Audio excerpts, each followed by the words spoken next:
Alright, we got something special for you guys today. Let's see what's in the box. All the way from unboxing. Of course, you probably read the title and know what this is.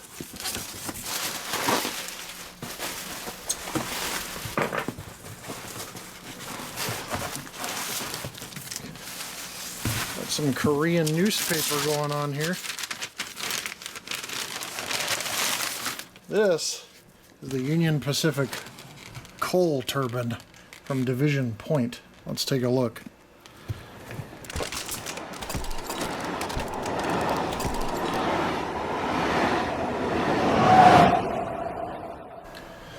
Alright, so I got the saran wrap completely loosened up here, or whatever you want to call it, cling wrap. So first, we must slide this out of the container, or the container out of the sleeve. Then the box lifts up with a little velvet hinge there. Inside, the coal turbine function listing, 9 functions listed here. A card from my dealer for this model. And let's get this pulled out of the box. Okay, first the ALCO PA unit. There is tape holding down this.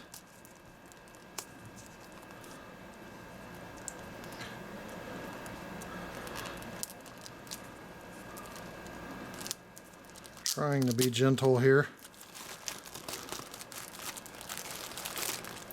It's got a cardboard base.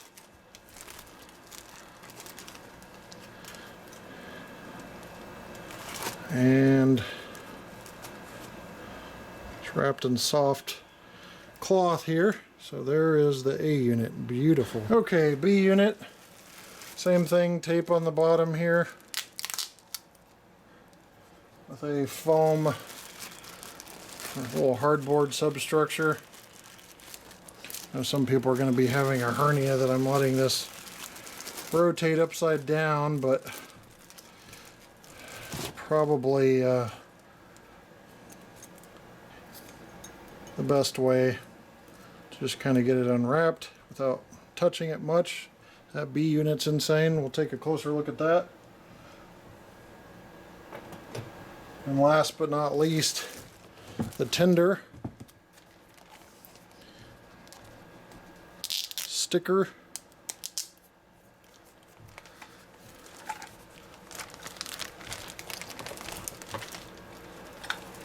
And cloth with some protection there. So that's the unboxing. Also in the box, some spare parts here.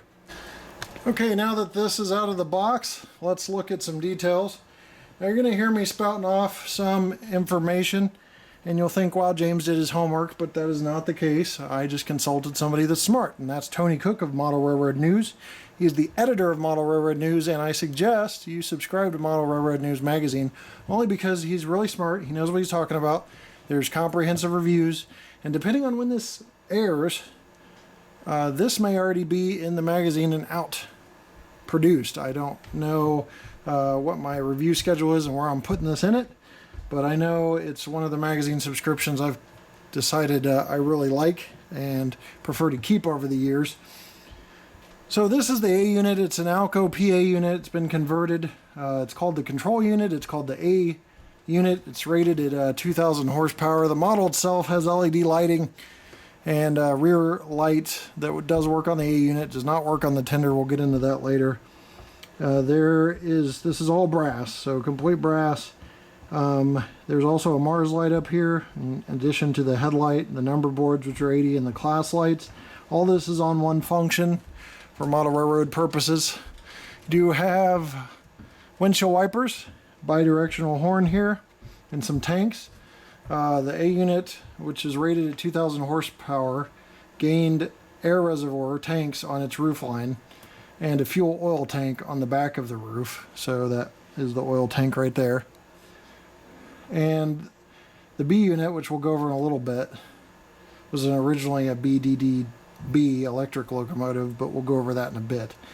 I'm pulling this bits of information from that Model Railroad News review that's going to come out. So you've got the air reservoir tanks and the fuel oil tank back here. So this whole consist is kind of experimental. It did not last. We'll talk about that later as well as I find excerpts from Model Railroad News. You got metal grating along the side. There's a cab interior, but no cab figures or anything on brass. Brass folks are very, very serious about their business here. Do have ladders going up to access areas, including a little porthole area. There's some plumbing for the tanks there. There's also a dynamic, I believe it's dynamic fan grill. I'll show you that. Here's the trucks here. And I don't believe this is used as a fuel tank. Maybe it is, but I know that fuel is up there, that fuel oil tank. You see all this connections and stuff on the back, rear light, which does function. I've tested this out prior to doing this 360. All the accessory hoses are hanging down here in gray.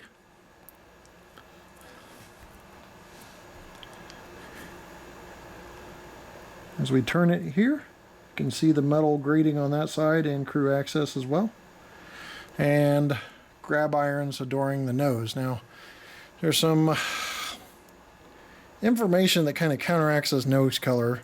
They believe it's a little darker, but they went with this color after kind of bouncing around photos. But most purists are pretty sure that that is a different color.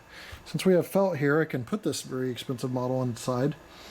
And you can see the exhaust and the fan grating along with the fan here very clearly, and even rivet detail. And what's amazing about this is all brass. There is no question that this artwork is amazing when you are appreciating this from an artwork perspective. But as you'll see in operation, a little bit left to be desired in that. So that is the A unit. Let's take a look at the B. Okay, I'm just going to read you some excerpts from Model Railroad News' review on this.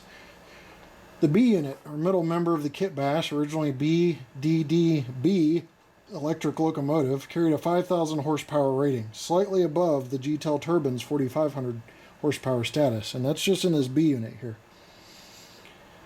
Testing began in late 1961, though not with intended coal to power the locomotive, but diesel fuel was used. In spring of '62, coal was tested, but only briefly. According to research information, UP-80, which this model is, ran 70 revenue trips and racked up a bit more than 20,000 miles in the work between 1962 and May of 1964. Now, the road shop forces continued to tinker with the design, but efforts never overcame a reported issue with ash from burning coal pitting the turbine blades. So the turbine blades would get pitted and cause inoperation. As DD-35s arrived in '64, UP moved this coal turbine from 80 to number 8080, which is the other version that Division Point produced. I chose number 80. And 8080 was on its roster to allow those double diesels to occupy the 80 series road numbers. A.J. Wolf's information states this unique kit bash was officially retired in March of '68. The A unit was traded in on SD-45 order. The B unit was scrapped by UP in Omaha, Nebraska. Union Pacific Standard 51 through 60 and 61 through 75 verandas retired in '64. The Big Blow Fleet 1 through 30 was out of service by early '70, and that concluded kind of this era of experimental coal turbine and all the other turbines in UP history. So, you know, what did this thing do? Well, I guess coal was kind of injected and turned into a fuel source back here and basically powered this B unit along with the A unit. And then I think the A unit had its own power and such, but you can just see all the craziness going on back here with this experimental thing that I can't really wrap my head around too much. But you see all the grating, and that's all brass, you know. You see the actual motive power inside. Union Pacific on the side, all that metal grating. It's just an insane amount of detail. Now these ladders do operate impede operation out of the door, so moving them out does help. I still had issues out of the box on 42-inch curves. So if you don't want to tinker with anything, you might be okay with 50. But another problem, and I'm getting into this now because there's so much detail I don't really know what to say, but another problem, you see these little sanding lines here.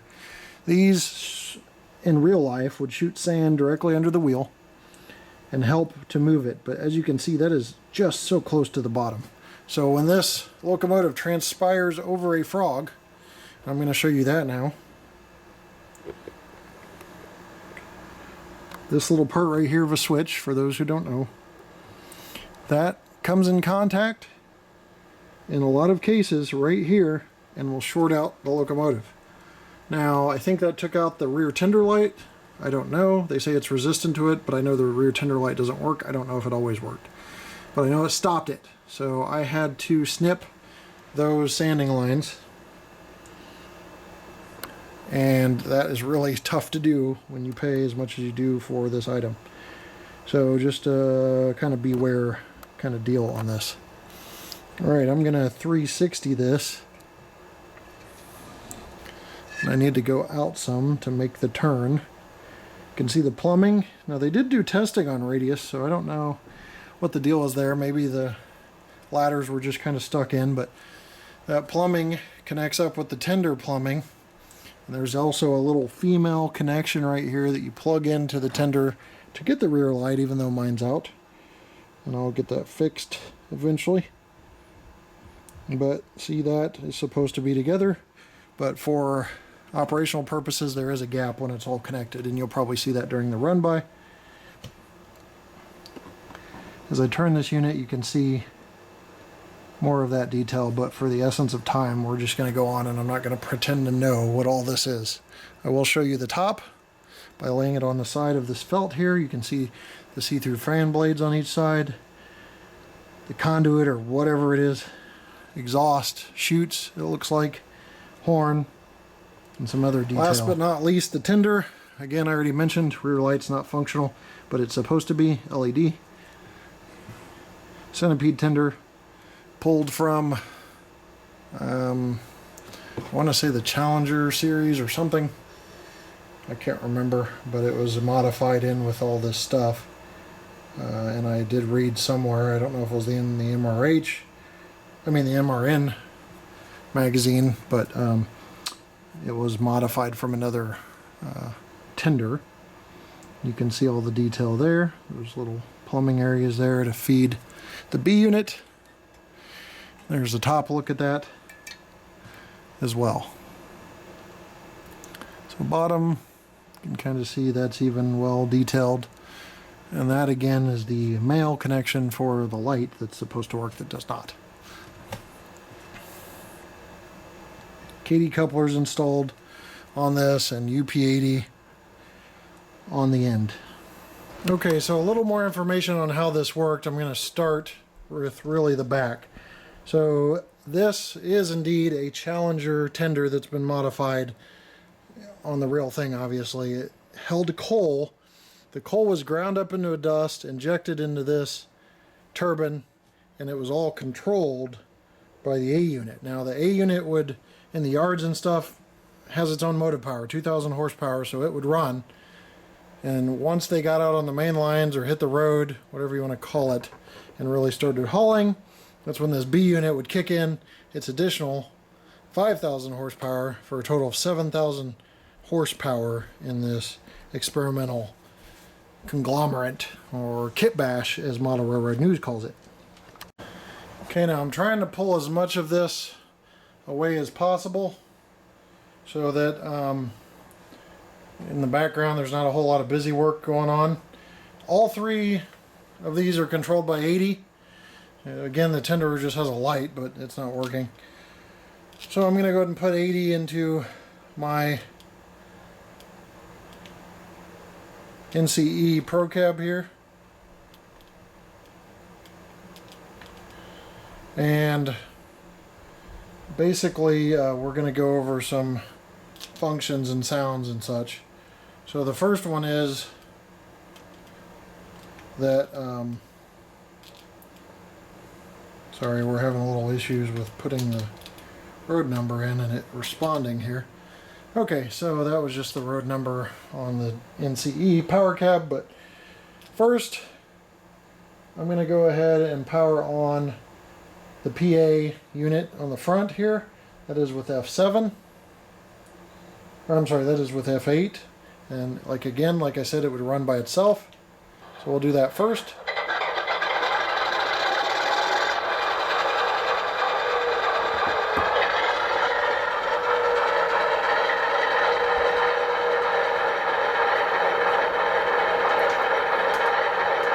There's the headlight and Mars light all controlled on F0. I think there could have been more functions added to this. By far there's only 9 listed. F3's blank, so really there's 8, but here's bell.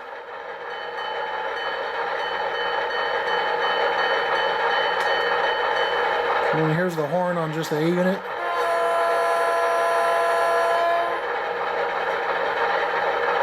Okay, so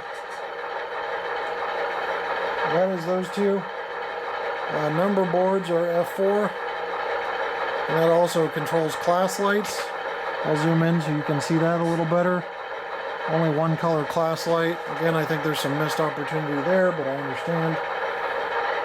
5 is flange squeal, which we won't really go over.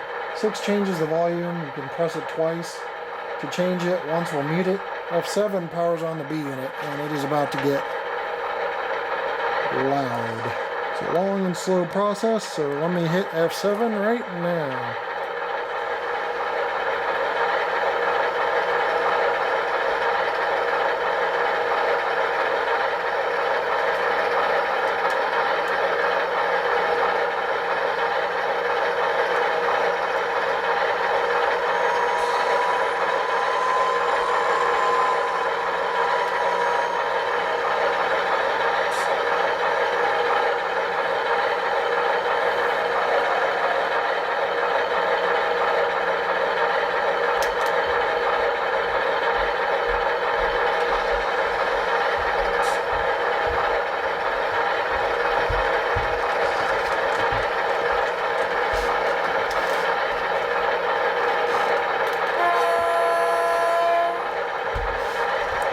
Okay, there we go. Starting to spoon up now. Couldn't tell if I had it going or not. Let me go ahead and turn the PA off. And I'm going to turn on the B unit separate because it's so hard to hear. I was sitting there waiting and I don't know if it was taking the command, but we'll go ahead and start the B unit now so you can hear that separately anyway.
Okay, so that's the B unit.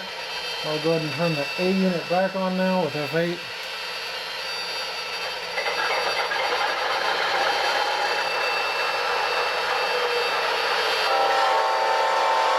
can hear the horn with the B unit helping with that horn sound.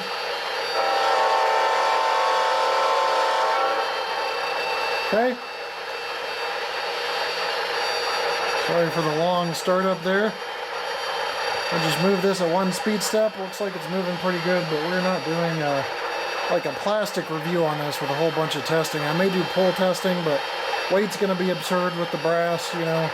things like that. But we can look at speed steps, which seems pretty smooth.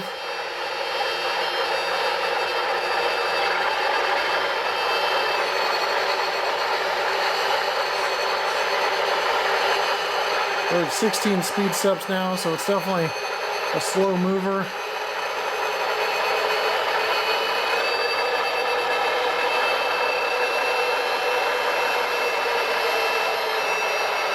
Check reverse here.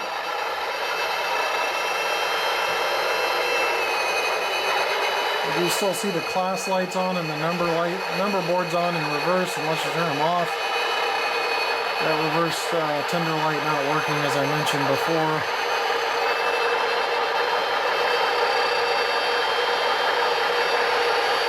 Okay.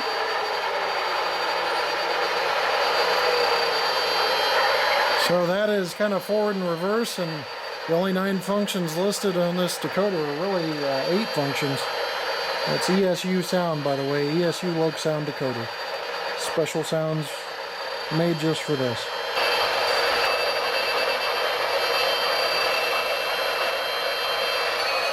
Here we're doing a pull test, and as you can see, it's shooting around 7.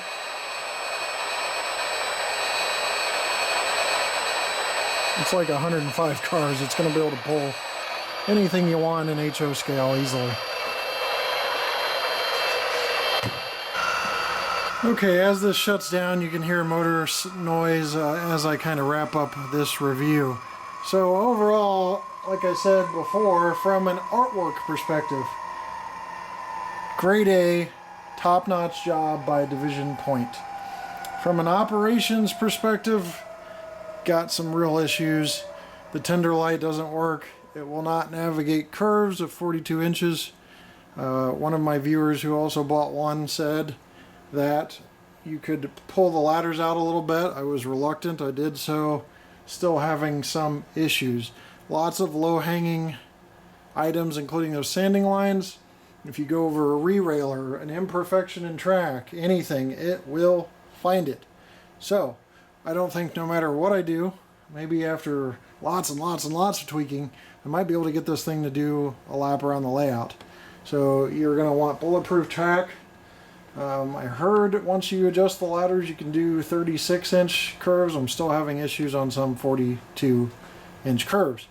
So that is not great from a support perspective. For the price, you know, this thing goes for up to $6,150. People rumored to sell for $7,000 plus on the secondary markets. I don't know about eBay, but just rumors floating around. I know there's a $7,500 overland version on one of the websites. So really big money. We're talking used car, fairly decent used car money, at least before the car market went crazy. So you'd expect just a lot of support. I do get quick responses from my dealer. It's just like I get this kind of feeling that, you know, they're like, well, figure it out, man. Like, we did our part. They'll kind of walk you or work you through it, I think, if you really, you know, squawk. But I believe that a bigger problem is brass collectors. You know, 90% probably of these sold are on a display, in a display case, never taken out of the box. You see it all the time on the secondary market. Something that's 20 years old, that's never been unwrapped. This is more of a collector's item. The problem I have was this was advertised to operate, and it can, but man, it needs some serious work, from the trimming of the sand lines, you're cutting into metal, or brass, I should say, to the fact that you've got to you know, bend the ladders out to get it to handle curves. You know, whatever is going to be a problem is going to be a problem, and it's going to find imperfections in your layout. So, you know, I would just suggest that if you think your track work is perfect and you don't have re-railers and grade crossing plates are really low down, sunk into the ties, or possibly even the ties removed for the grade crossing plates, you'll be okay. 42, 46-inch curves, if you bend the ladders, you'll be okay. Maybe even down to 36, I'm hearing, or 30, somebody said. But overall, could be a definite problem. So before you see this entire run by, I'm going to wrap this review up. And you know, I do appreciate the responsiveness of the dealer. It's kind of like, I think they feel you're stuck with it. I don't know if there's like a no return policy, but I definitely explored that, and I'm still sitting here with it, and it's probably going to be the case. I think I'm just going to keep it because I don't want to have a regret factor. All right, we'll leave you with a run by of this right around here, and we'll see you next time right here on my channel. Take care.